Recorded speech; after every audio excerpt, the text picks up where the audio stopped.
Oh, le sang de Jésus. Oh, le sang de Jésus. Oh, le sang de Jésus me lave plus blanc que neige. Oh, le sang de Jésus. Oh, le sang de Jésus. Oh, le sang de Jésus me lave plus blanc que neige.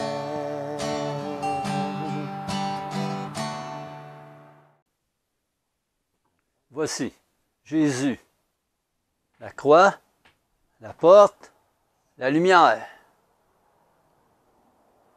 Très important.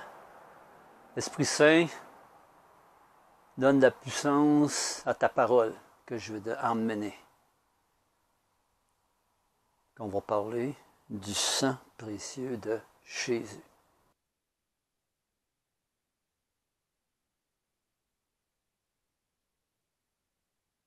Le sang précieux de Jésus.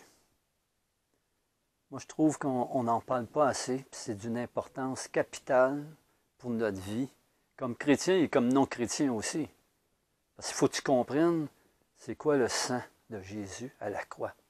Ça donne quoi? Je crois qu'on n'en parle pas assez, puis dans nos chants aussi, on ne le chante pas assez. On fait le sang de Jésus.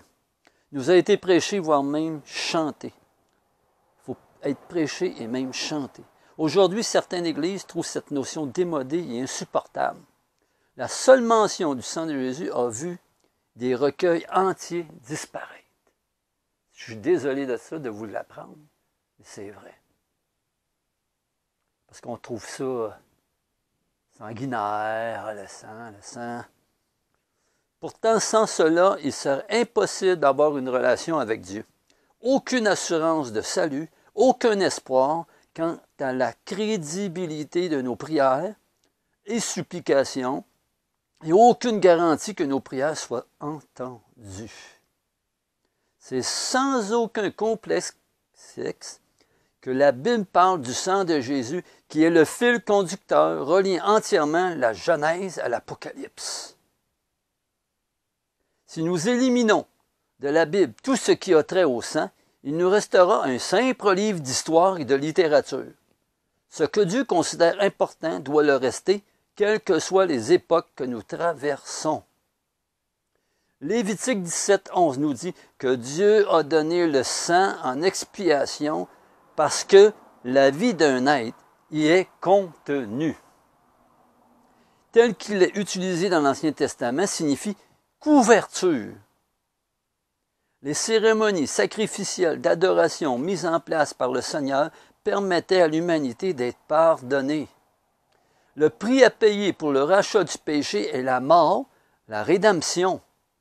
N'est acceptable que par substitution. Il a pris notre place. Pour effacer les transgressions, les animaux offerts devaient être parfaits. Chaque sacrifice sur l'autel était l'accomplissement d'une peine de mort exigée par la loi de Dieu.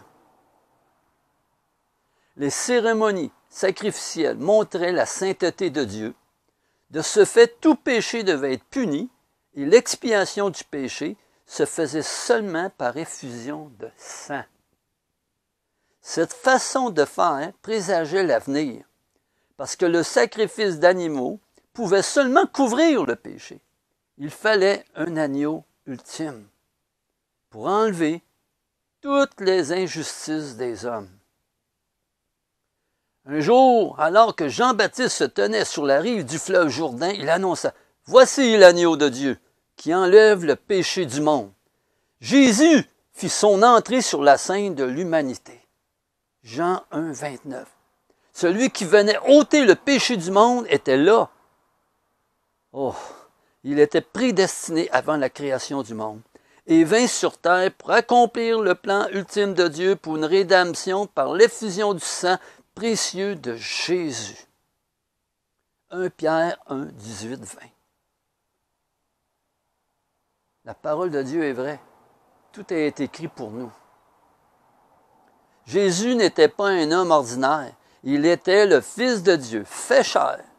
Sa naissance était surnaturelle parce qu'il a été conçu du Saint-Esprit dans le ventre d'une vierge.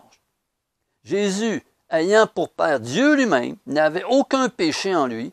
Il était l'agneau parfait, sans tache, ni reproche, seul qualifié à se sacrifier pour l'humanité entière. Écris ça sur ton cœur. Le sang, voici l'agneau, Jésus, sacrifié, pur. Il était Dieu et homme, mais il a laissé sa gloire en haut pour descendre vers nous en toute humilité, simplicité. Il ne l'attendait pas comme ça. Dieu a ses manières de faire, a ses méthodes pour nous surprendre et pour le chercher et le trouver. Amen.